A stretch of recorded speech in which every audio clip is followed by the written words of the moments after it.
اللہ الرحمن الرحیم نحمدہ ونصلی ونسلم علی رسولہ الکریم اما بعد۔ درس قرآن کے سلسلے کی یہ ویڈیو ہے، اور رمضان المبارک میں درس قرآن کا سلسلہ جو ہے وہ رک چکا تھا۔ وجہ اس کی یہ تھی کہ رمضان المبارک میں خلاصہ نماز تراویح میں جو پارہ پڑھتے تھے اس کا خلاصہ بیان کیا جاتا تھا۔ کوشش تو یہ تھی کہ وہ جو خلاصہ بیان کیا جاتا ہے اس کی ویڈیو بن جائے، لیکن بن نہیں سکی۔ بہرحال اب اس کے بعد جو ہے رمضان کے بعد دوبارہ ایک نیا سلسلہ ہے، اور جو سلسلہ منقطع ہوا تھا وہیں سے ہم جو ہے نیا شروع کریں گے۔ آخری سورت جو تھی ہم نے جس کا ترجمہ اور تفسیر بیان کیا تھا وہ سورہ عبس تھی، اور سورہ عبس کے بعد سورہ تکویر ہے۔ سورہ تکویر کے اندر کل 29 آیات ہیں۔ آج انشاءاللہ 14 آیات کا ترجمہ اور تفسیر آپ کے سامنے جو ہے وہ پیش کیا جائے گا۔ سورہ تکویر جو ہے یہ مکی سورت ہے، اور اس سورت کے مضامین میں اللہ تبارک و تعالی نے قیامت کے منظر بیان فرمائے ہیں کہ قیامت کس طرح سے واقع ہوگی۔ پہلے کچھ مناظر جو ہے وہ قیامت واقع ہونے سے پہلے کے ہیں، اور پھر قیامت واقع ہونے کے بعد کے مناظر ہیں۔ تو یہ دو قسم کے مناظر جو ہے وہ آج کے مضامین ہیں۔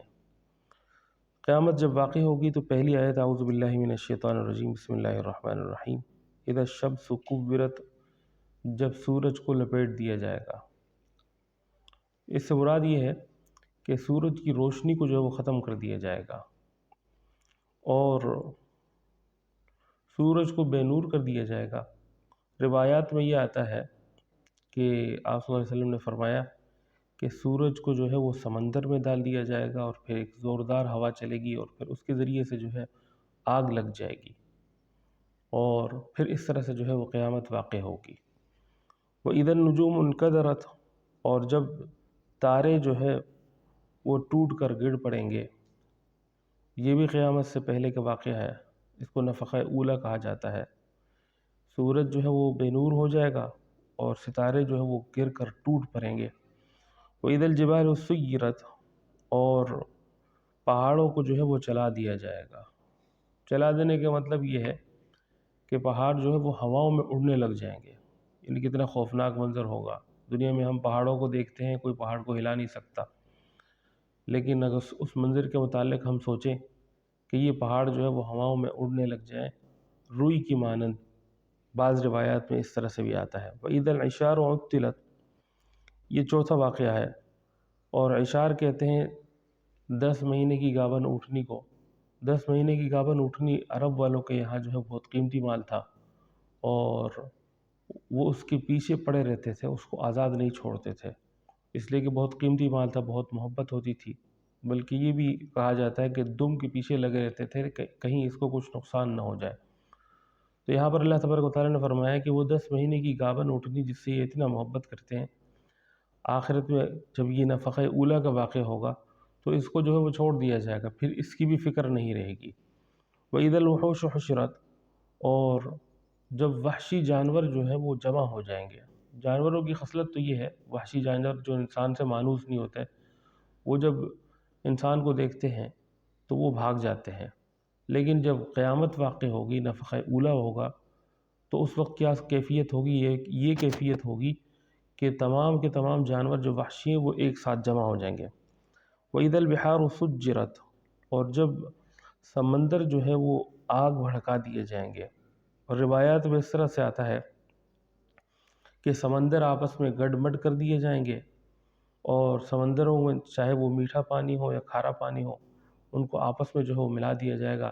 یعنی ایک بہت خوفناک قسم کا واقعہ ہوگا، جس کا اثر یہ ہوگا کہ ہر چیز جو ہے وہ اپنی جگہ سے ہل کر اور اپنا مقام جو ہے وہ کھو دے گی، اور ہر چیز جو ہے آپس میں گڑبڑ ہو جائے گی۔ وَإِذَا النُّفُوسُ زُوِّجَتْ، اور جب تمام نفوس جو ہے وہ جمع ہو جائیں گے، اور مختلف قسم کے گروہ ہوں گے۔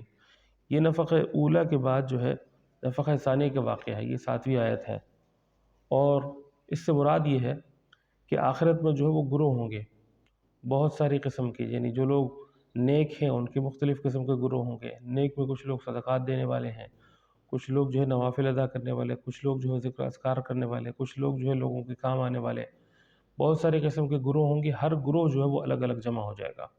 پھر بدکار میں بھی اسی طرح سے کافر الگ ہوں گے، زناکار الگ ہوں گے، سود خور الگ ہوں گے، غیبت کرنے والے الگ ہوں گے۔ اس طرح سے الگ الگ جو ہے وہ سب کے سب گروہ در گروہ جو ہے وہ جمع ہو جائیں گے۔ وَإِذَا الْمَوْءُودَةُ سُئِلَتْ، اور جب زندہ درگور کی ہوئی بچی سے پوچھا جائے گا، بِأَيِّ ذَنبٍ قُتِلَتْ، کہ وہ کس وجہ سے قتل کی گئی ہے۔ آخرت میں عرب والوں کا یہ دستور تھا، وہ بیٹی کو جو ہے وہ عار سمجھتے تھے اپنے لیے، اس میں بے عزتی اپنے آپ میں اپنے خاندان کے لیے سمجھتے تھے۔ تو اللہ تبارک و تعالی، اور پھر وہ اس کے لیے کیا کرتے، اس کے لیے کرتے یہ کہ اس بچی کو زندہ جو ہے وہ دفنا دیتے۔ اللہ تبارک و تعالی نے فرمایا کہ قیامت میں نفخہ ثانیہ میں اس بچی سے بھی پوچھا جائے گا کہ بِأَيِّ ذَنبٍ قُتِلَتْ، تمہیں کس وجہ سے قتل کیا گیا ہے۔ یعنی سوال جو ہے وہ اس لیے ہے کہ اللہ تبارک و تعالیٰ فرماتے ہیں کہ اس کو انصاف ملے گا۔ وَإِذَا الصُّحُفُ نُشِرَتْ، اور جب صحیفے جو ہے وہ پھیلا دیے جائیں گے۔ اس سے مراد یہ ہے کہ نامہ اعمال جو ہے لوگوں کے سامنے پیش کر دیے جائیں گے، ایک ایک چیز کو جو ہے وہ لوگوں کے سامنے پیش کر دیا جائے گا۔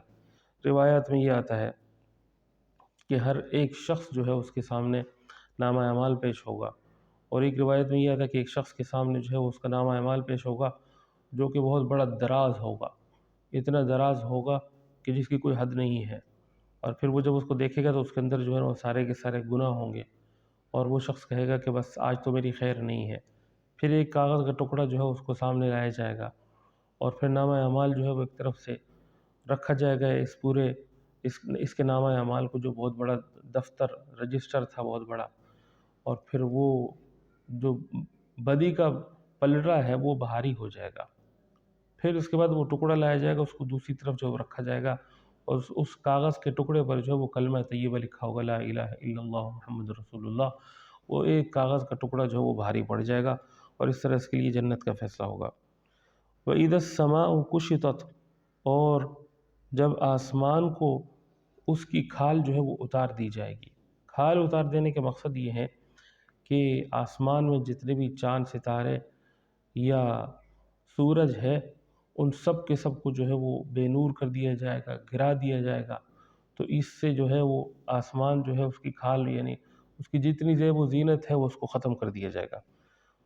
وَإِذَا الْجَحِيمُ سُعِّرَتْ، اور جب جہنم کو جو ہے وہ بھڑکایا جائے گا۔ نفخہ ثانیہ کے واقعات میں سے ہیں کہ بچی سے پوچھا جائے گا کس وجہ سے قتل ہوئی، اور نامہ اعمال جو ہے لوگوں کے سامنے پیش ہو جائیں گے، اور پھر اس کے بعد جو ہے جہنم کو بھڑکایا جائے گا۔ وَإِذَا الْجَنَّةُ أُزْلِفَتْ، اور جنت کو جو ہے وہ قریب کر دیا جائے گا۔ برے لوگوں کے لیے جہنم کو بھڑکایا جائے گا، اور نیک لوگوں کے لیے جنت کو جو ہے وہ قریب کر دیا جائے گا۔ عَلِمَتْ نَفْسٌ مَّا أَحْضَرَتْ، اور جان لے گا ہر نفس جو کچھ اس نے کیا تھا، جو کچھ اس نے عمل کیا تھا۔ یعنی اگر نیک ہے تو اس کو نیکی وہاں پر ملے گی، اگر بد ہے تو اس کو آخرت میں جو ہے وہ بدی ملے گی۔ یہ آخری آیت تھی۔ انشاءاللہ آخر کی مزید آیتیں جو ہیں، جو 14-15 آیتیں ہیں، وہ اگلے درس میں ہوگی۔ وآخر دعوانا الحمدللہ۔